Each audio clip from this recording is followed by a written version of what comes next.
role of the legislative assembly of the local government? What is their role? They have a similar role. They have a role to remove outrightly.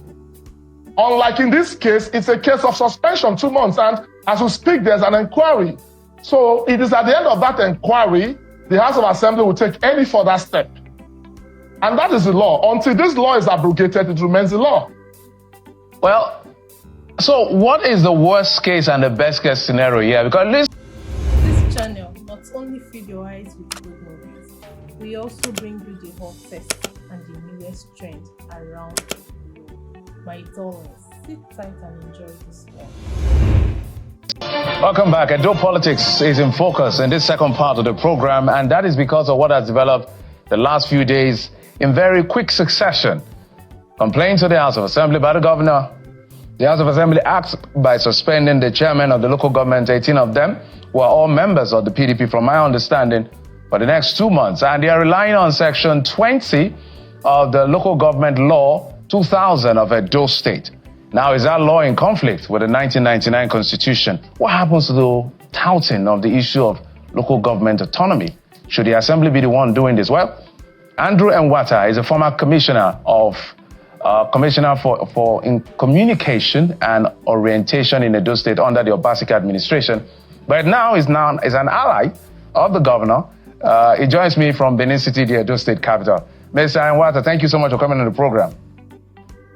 Yeah, good evening, Jeffrey. Thank you. It's a pleasure to be here. So I'm going to be asking you questions around the law and politics because you wear both shoes. So help us understand. There was a lot of celebration at the national level as to local government autonomy, and then we're seeing this. But first, let's walk back. What is the reason for the governor, besides what we know, saying that these gentlemen who are managing the local government should open their books? Does the governor have that authority? Maybe you, as a lawyer, walk us through that first of all. Yeah, thank you. We operate a constitutional democracy in Nigeria, and the actions of the governor were guided, as it were, by the provisions of Section 7, the second part of Section 7 of the 1999 Nigerian Constitution, as amended. Of course, the first part says that a system of democratically elected councils is under this constitution guaranteed. And the second part says that the government of the state, through its House of Assembly, shall ensure the existence of local government and shall provide, make a law that provides for its establishment, structure, finance, and composition. It was pursuant to that provisions of the 1999 Constitution that in 2000, the Edo State House of Assembly enacted the Edo State Local Government Law. Section 20 of that law, sub B, allows a governor in consultation with the House of Assembly to suspend an area local government chairman for 2 months, for a period not exceeding 2 months. And in place of that suspended chairman, in the case of a suspension of the chairman and his vice, the leader of the House, the elected leader of the Legislative House, becomes the acting chairman for that 2-month period, during which the governor is mandated by sub C of Section 20 of that law to set up an inquiry. And the governor of Edo State followed these procedures as stipulated by the law of the Edo State House of Assembly, for which Section 7 empowered the House of Assembly to make. As we speak, that remains the law of Edo State House of Assembly, the local government law, and we expect that within a period of 2 months, the inquiry, which I'm a member of, will submit our report to the governor, and the governor in turn will lay it before the House of Assembly. And the law says further actions will be taken based on the report that has been submitted. So if you ask me, the governor has acted in accordance with the law because this local government chairman defied a simple request for them to explain the state of their affairs. We have a system similar to that we have in America because our own democracy is modeled on the American system, whereby the state supervises the activities of local government councils. The drafters of our constitution had it in mind when they made those specific provisions. They saw a local government as a corporation. for which the state can pass laws, which we have done. I don't think any state in Nigeria has a law establishing it other than the Constitution. So that under a federal system, the duty of supervising local government is purely the affairs of state. So it's difficult, Mr. Nwata, if I may come in on this particular one, it's difficult for lay people like us to comprehend this issue around the law. On one hand, what is going on is a state assembly, the governor through the state assembly oversighting the local government, when the local government itself has a legislative assembly. Shouldn't he have passed through the local government legislative assembly to take any action he wants to take? Because we're talking about local government autonomy here.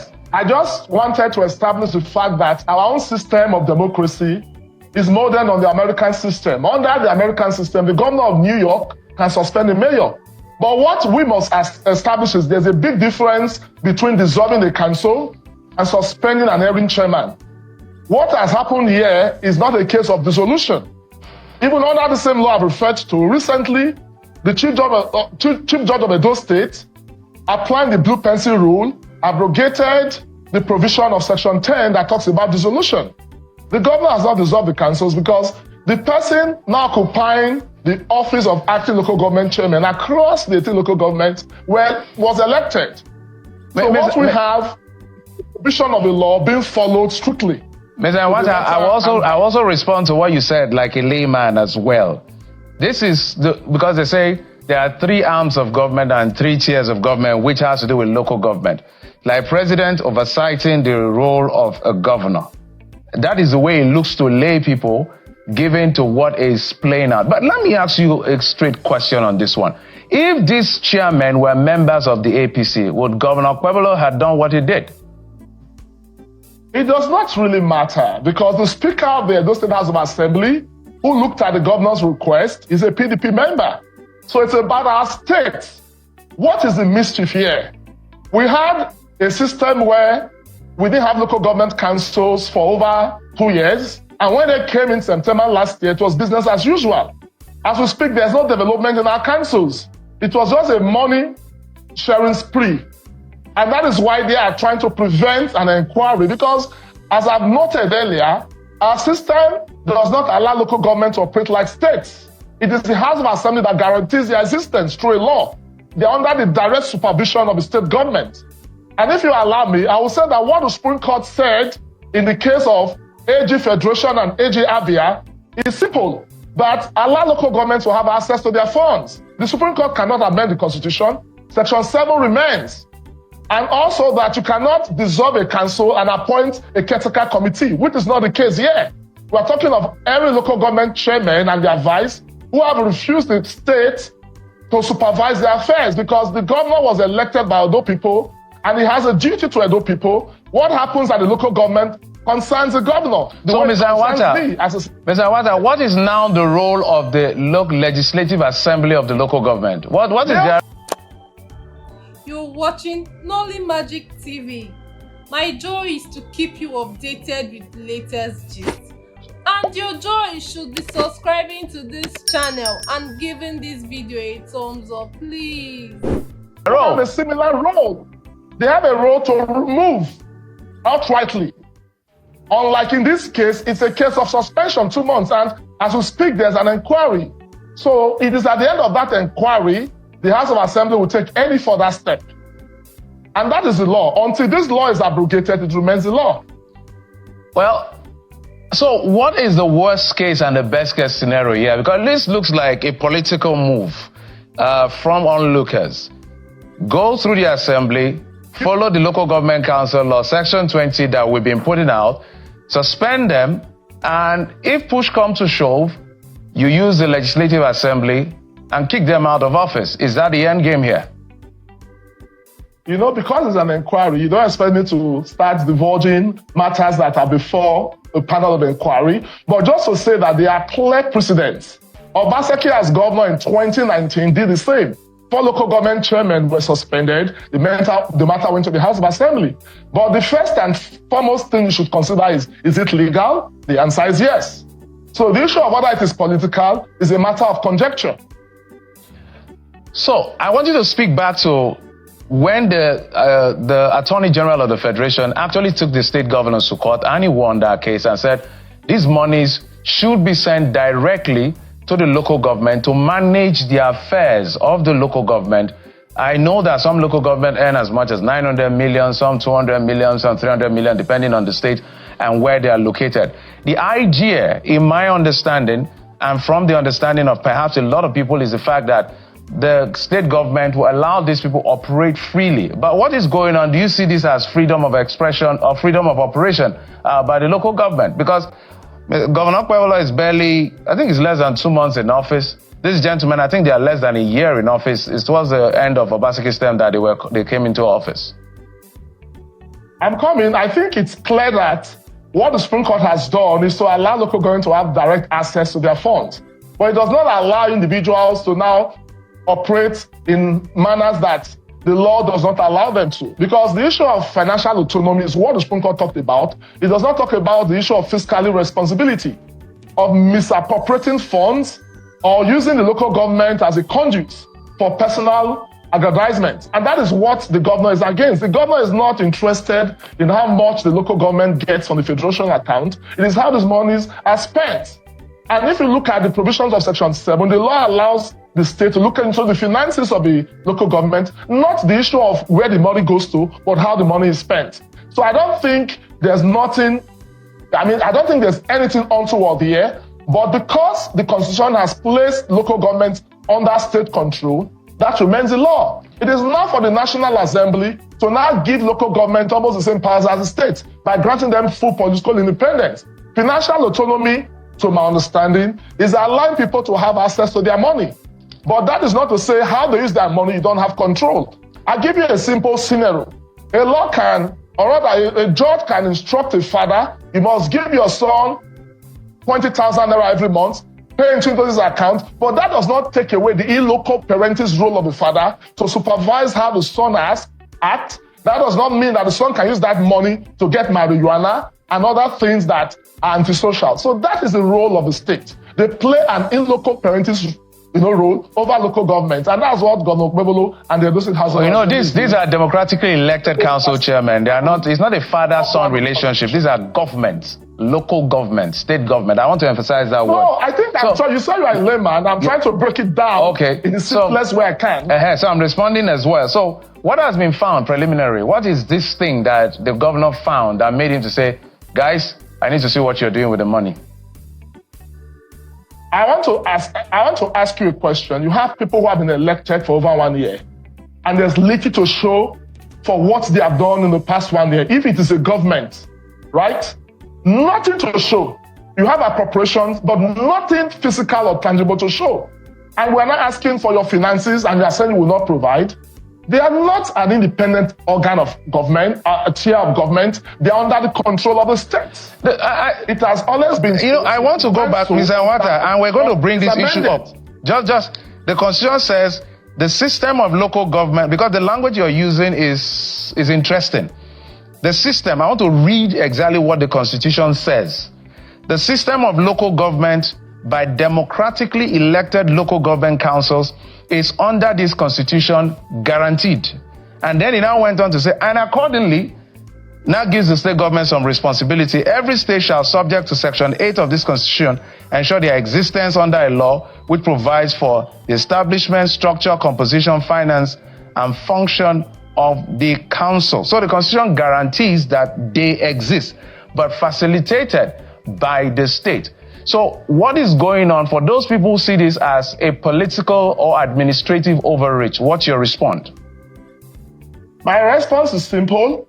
The person who is currently in charge of my local government was democratically elected, meeting the letters and spirit of Section 7, because the council itself is not just the chairman, but you have elected councillors.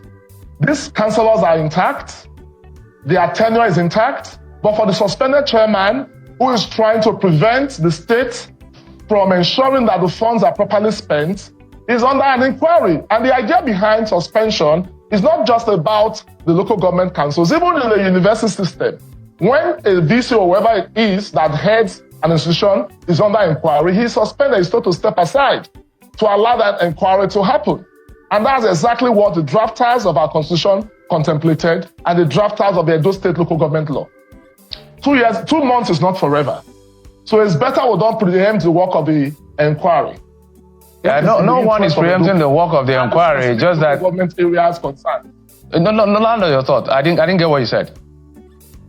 No, I said the point is this. The 2 months period is not ad infinitum, right? The chairmen have been suspended and their vice chairmen, they have not been removed. The councils have not been dissolved. And again, the most important question to ask is, does the governor and the House of Assembly act of suspension in tandem with the law? The answer is yes. It's in tandem with the provisions of Section 7 of the Constitution, and is also in tandem with the provisions of Section 20 that allows for an inquiry of a 2-month period within which that person involved, whether chairman or vice, can be suspended. So has the EFCC been involved in all of this? I was informed just this morning that these persons have been invited by the EFCC. Okay. So, again, just as we begin to wind down, let's talk about you said the Speaker of the House is a member of the PDP, and the governor just came into power. And this energy we're seeing with their quote-unquote oversight on the local government, what is the guarantee? Because there are also concerns about much money being sent to the state governments, and sometimes we don't see what they really do with this money, which is actually the role of the State Assembly to oversight and see what the state government is doing with this money. How efficient and effective do we expect to see the State Assembly effectively check the activities of the state government, just like they are checking that of the local government? We expect that because we have majority PDP members in the House of Assembly, and the governor's party is a minority in the House of Assembly, and the governor just presented his budget, and of course the House will perform oversight. The governor hit the ground running. For the very first time, we're having a flyover in Benin City, and he has promised 3. Edo State is more or less a construction site. Across board, the governor is ensuring that he brings development to every nook and corner of Edo State. And I expect the journalists, as the fourth estate of the realm, to hold us to account on every promise we have made to Edo, because Edo people deserve the best. And my boss, the governor of Edo State, Senator Mono Gbebolo, offers a better deal through his 5-point agenda of security, affordable health care, value-driven education, good road infrastructure, and water and food sufficiency. And when has hit the ground? Mr. Wata, we're going to come to all of that maybe in another conversation altogether. We'll proceed in the days ahead. Because of time. Various committees of the House will now have to scrutinize the budget, which of course is 605 billion. Cutting across the various... All right, Mr. Wata, we're totally out of time. I wouldn't want to stop you, but we're totally out of time. My sincere apologies. We're totally out of time, but we must thank you, Mr. Andrew Wata. Is a former commissioner in Edo State and now working with the committee that has been set up to investigate the suspension of all these local government chairmen. Thanks for having me. In Edo State. Thank you so much. And that's it on the program. Thank you so much for your time and, of course, your usual company. Good night and God bless. Thank you for having stayed to the end of this video. You made me really happy. One more thing, click on the notification bell so anytime I do, you will be the first to be notified. See you on the next one.